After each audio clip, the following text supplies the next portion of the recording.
Olá, bom dia, paz do Senhor Jesus, skin de inverno, porque chegou o frio aqui em Jacareí, acho que em algumas partes do Brasil, e eu vou confessar, eu prefiro o calor, se bem que trabalhar de Uber no calor é muito ruim, mas esse friozinho também, acho que o mais difícil é levantar, tomar banho, essas coisas. Depois a gente se agasalha bem e bora pra vida.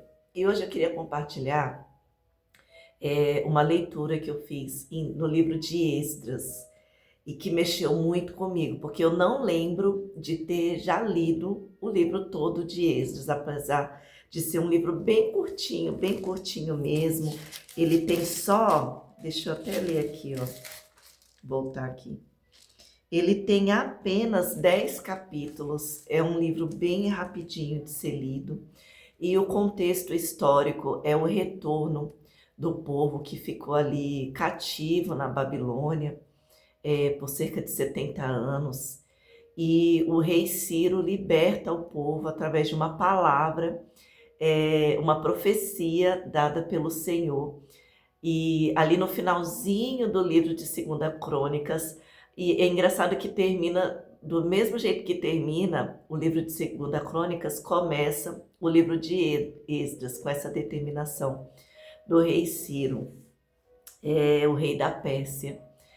Mas o que me chamou mais atenção foi o final. Vou tentar falar sem chorar aqui. Mas o final foi que me chamou mais atenção. Por quê? Quando começa ali, quando Esdras volta com o povo e ele lista ali os homens que voltam com ele, o povo que volta com ele, tem até uma parte muito engraçada que ele fala que ele foi com o povo e quando eles chegam ali no rio chamado Ava, que significa amor, eles jejuam e oram para que o Senhor guardasse eles, porque ele ficou sem graça de pedir para o rei por cavalarias, assim, por guardas para que mantessem a segurança deles, porque ele falou que Deus era um Deus que guardava, então ele ficou sem graça aí de pedir guardas para estar ali vigiando eles, para conduzir eles em segurança, e Deus honrou ali a fé deles e eles chegam em segurança em Jerusalém. E quando eles começam ali a reforma, eles percebem que tem muitos homens que casaram com mulheres pagãs, de outras etnias, de outras culturas. E Esdras, ele lamenta muito, porque o Senhor sempre falou, desde Êxodo, Deus sempre falou para que eles não fizessem aliança com outros povos, mas, gente, passou-se 70 anos e isso já acontecia antes, mas quando Esdras, ele quer restaurar, purificar o templo, os sacerdotes, e ele percebe isso, ele rasga suas vestes, ele se humilha, ele faz uma oração se humilhando ao Senhor. E sabe qual é o resultado dessa oração? Os homens chegam até ele e dizem, olha, a gente sabe que o que a gente fez foi errado, então a gente vai mandar as mulheres embora. A gente vai se divorciar delas. E como mulher, eu pensei, Deus, o que aconteceu? O que foi dessas mulheres? Porque imagina só, uma mulher que tinha sua casa, ela já estava estabelecida, ela tinha os seus móveis, ela tinha os seus objetos, ela tinha a sua decoração, ela tinha os seus filhos. E agora elas iam ser mandadas embora. Falei, Deus, o que aconteceu dessas mulheres? E o Espírito Santo me fez lembrar de Agar. Agar era uma escrava e ela foi dada a Abraão. Não foi uma escolha dela, era uma escrava. Ela foi dada a Abraão por Sara por causa da impaciência de Sara. E aquilo ali, aquela arrogância, aquilo subiu, né, para sua cabeça. Ela começa a ser arrogante, prepotente com a sua senhora.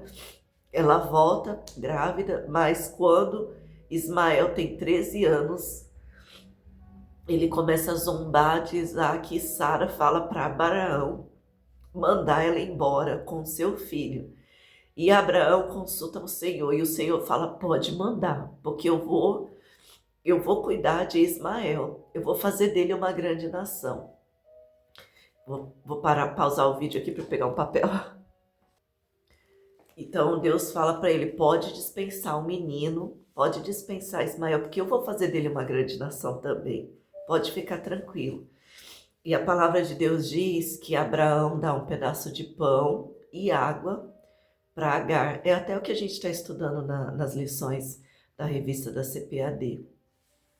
E o Senhor de fato honra com a sua palavra, porque ele vela a sua palavra para cumprir, como nós já lemos aqui também em Jeremias, no capítulo 1.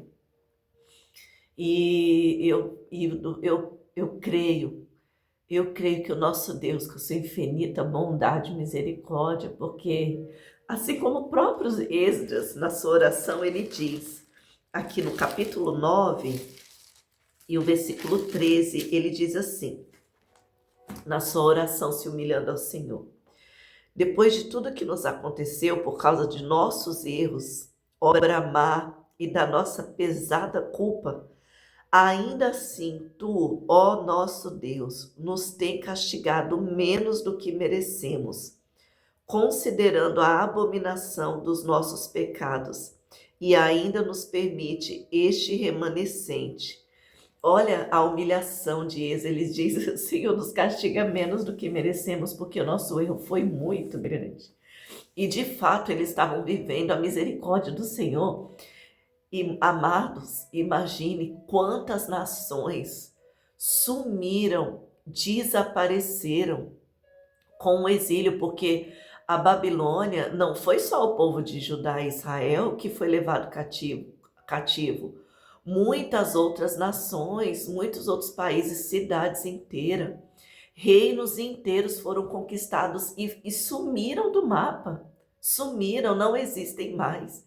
Então, a gente vê até hoje o povo de Israel estabelecido ali naquele lugar. Gente, ali, isso já é a misericórdia e a bondade de Deus. E eu creio que essas mulheres, elas entenderam o que estava acontecendo.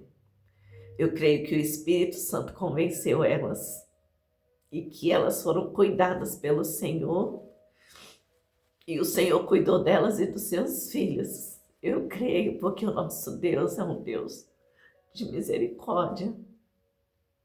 Assim como ele fez com aquela mulher estrangeira, a mulher cananeia, quando Jesus recebe aquela mulher e ela começa a clamar e pedir para que o Senhor curasse a sua filha. E o Senhor diz para ela: olha, não é justo eu tirar dos filhos e dar o alimento para os cachorros. Não é justo, eu primeiro tenho que alimentar o povo da casa de Israel. E aquela mulher diz: Senhor, mas os cachorros se alimentam com as migalhas, então só uma migalha do seu poder para mim é suficiente. Eu não preciso sentar na mesa, basta uma migalhinha do seu poder. E aí o Senhor se surpreende com a resposta daquela mulher. Que Deus maravilhoso nosso, que se deixa ser surpreendido. E ela diz então, ele então fala: mulher, grande é a tua fé. Que coisa maravilhosa o nosso Deus. O nosso Deus, ele sempre foi o Deus dos gentios. Ele não veio só para o povo de Israel. Ele mesmo falou na sua palavra, e hoje nós podemos glorificar e exaltar o nome dele. Que assim como aqueles homens ali nessa reforma, esse avivamento que veio através do arrependimento e mostrando frutos de arrependimento, que nós também sejamos corajosos para tirar do nosso meio aquilo que desagrada o nosso Deus. Que durante esse dia que a gente tenha coragem de abrir mão daquilo que a gente mais ama para agradar o nosso Deus. Que nós venhamos achar satisfação nele, e que nós venhamos amar ele acima de todas as coisas, acima da nossa família, acima dos nossos status, acima do nosso dinheiro, acima dos nossos bens, acima dos nossos filhos. Que nós venhamos amar a Deus acima de todas as coisas. Essa palavra, então, que eu queria compartilhar nessa manhã. Amém? Deus abençoe seu dia.